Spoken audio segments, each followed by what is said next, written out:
ఏవండి?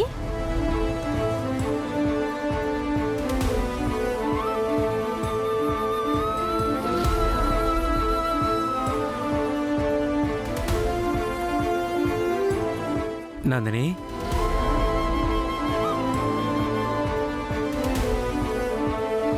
ఏవండి?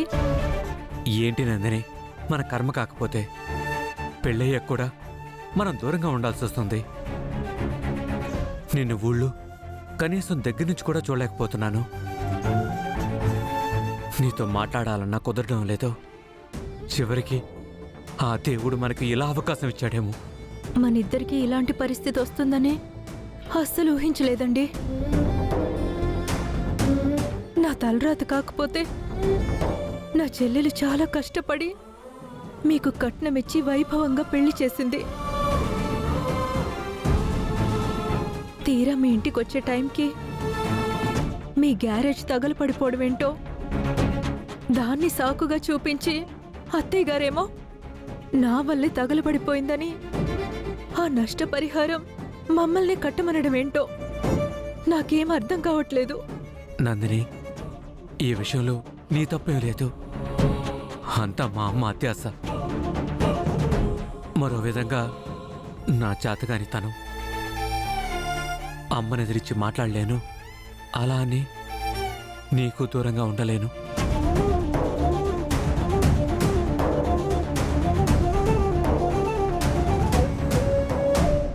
ఈ మధ్యలో నలిగిపోతూ సతమతమైపోతున్నా నందిని. ఏమండి, మీ అమ్మగారన్న మాట నిజమే.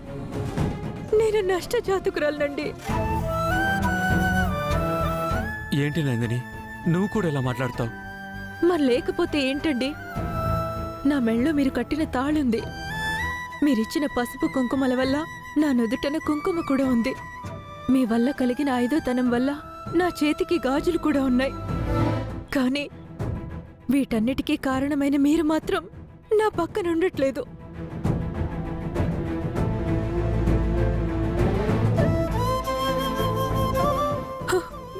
ఏ ఆడపిల్లకైనా ఇలాంటి పరిస్థితి రాకూడదండి.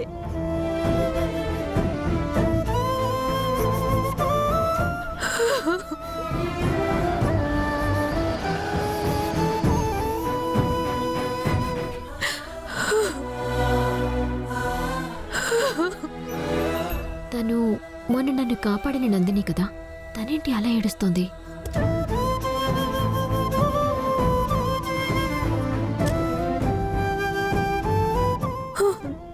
బాధపడుకో నందిని, మన సమస్యలన్నీ త్వరలోనే తీరిపోతాయి.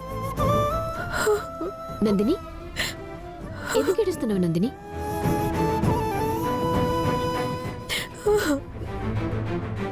గాయత్రి,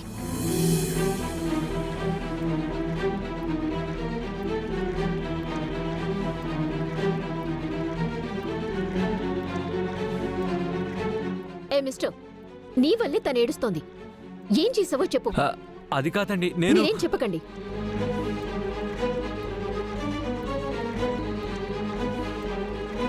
ఒంటరిగా అమ్మాయి కనిపిస్తే చాలు, మీలాంటి ఆకతాయిలకి అల్లరి చేయటమే కదా మీ పని. అసలు మీ ఇళ్లలో అక్క చెల్లెళ్ళు లేరా? నీలాంటి వాడికి ఇలా కాదు, పోలీసులకు ఫోన్ చేస్తే కానీ బుద్ధి రాదు. అయ్యో గాయత్రి, ఆగండి. మీరు ఆపొద్దాగండి. ఇలాంటి బాలని జాలి తెలిచి వదిలేయకూడదు. గాయత్రి, మీరాగండి. ఆపండి. మీరు జాలి తలిచి ఇలాంటి వెధవల్ని వదిలేయటం వల్లే వీళ్ళు మరింత రెచ్చిపోతున్నారు.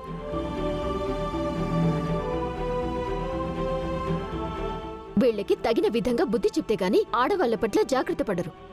గాయత్రి గారు ఆగండి. అయ్యో ఆగండి. ఆయన నా భర్త అండి.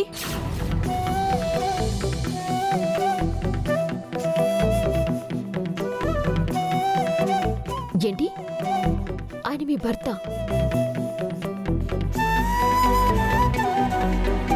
మరి మీ భర్త అయితే మీరెందుకు ఏడుస్తున్నారు? అదంతా నా తలరాత గాయత్రి గారు. అసలేమిందండి?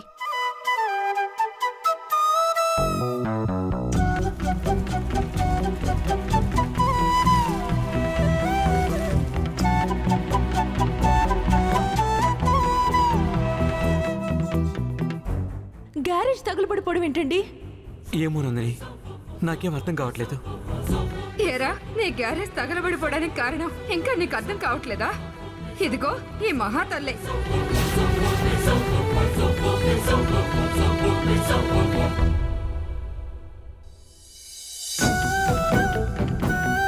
మీ యొక్క నష్టజాతకం వల్ల నా కొడుక్కి 10 లక్షలు పోసి పెట్టించిన గ్యారేజ్ అగ్ని ప్రమాదం జరిగి కాలి బూడిదైపోయింది. మీ అక్కని నేను ఇంట్లోకి రానివ్వాలంటే ఆ 10 లక్షలు తీసుకొచ్చి నాకు ఇస్తే మళ్ళీ నా కొడుక్కి గ్యారేజ్ పెట్టిస్తా. ఇప్పుడు మళ్ళీ 10 లక్షలంటే ఎలా తీసుకురాగలం? ఎలాగైనా తీసుకురా. ఆ 10 లక్షలు తీసుకొస్తేనే మీ అక్క నా కోడలని చెప్పుకుంటాను. ఇది జరిగింది గాయత్రి గారు. ఏంటండి ఇది?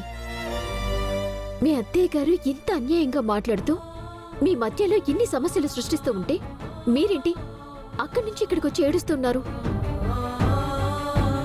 ఏం చేయమంటారు గాయత్రి గారు? ఆయనేమో వాళ్ళ అమ్మని ఎదిరించలేరు,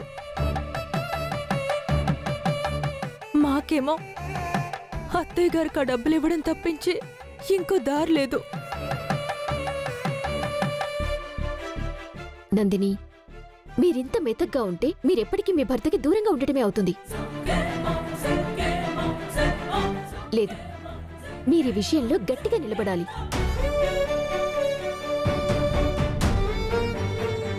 కట్నం తీసుకోవడం చట్టరీత్యా నేరమని చెప్పి మీ అత్తయ్యకి తెలియజేయండి.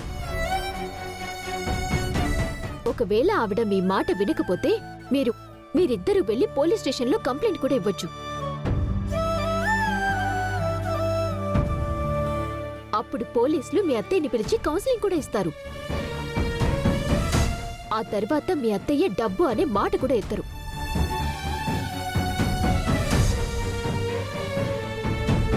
నేను చెప్పినట్టు మీరు చేయండి. ఖచ్చితంగా మీ అత్తయ్య దారిలోకి వస్తుంది. ఇదొక్కటే మీకు దారి. మీ చెల్లెలు కష్టపడుతూ లక్షలు ఎలా తెచ్చి కడుతుంది? ఒక్కసారి మీరైనా ఆలోచించండి.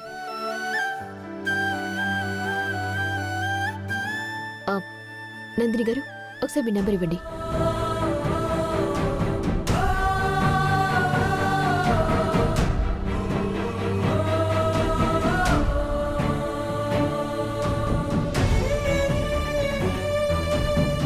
మీ నెంబర్కి మిస్డ్ కాల్ ఇచ్చాను, అది నా నెంబర్. నా నెంబర్ని గుర్తుపెట్టుకోండి. మీకు ఈ విషయంలో ఏ హెల్ప్ కావాలన్నా నాకు ఫోన్ చేయండి. అవసరమైతే మీకోసం మీ అత్తయ్యతో ఫైట్ చేయటానికి నేను రెడీగా ఉన్నాను. మీరు కూడా మీ అమ్మ చేసే అన్యాయాలు, అకృత్యాలకి వంతపాడకుండా గట్టిగా నిలబడండి.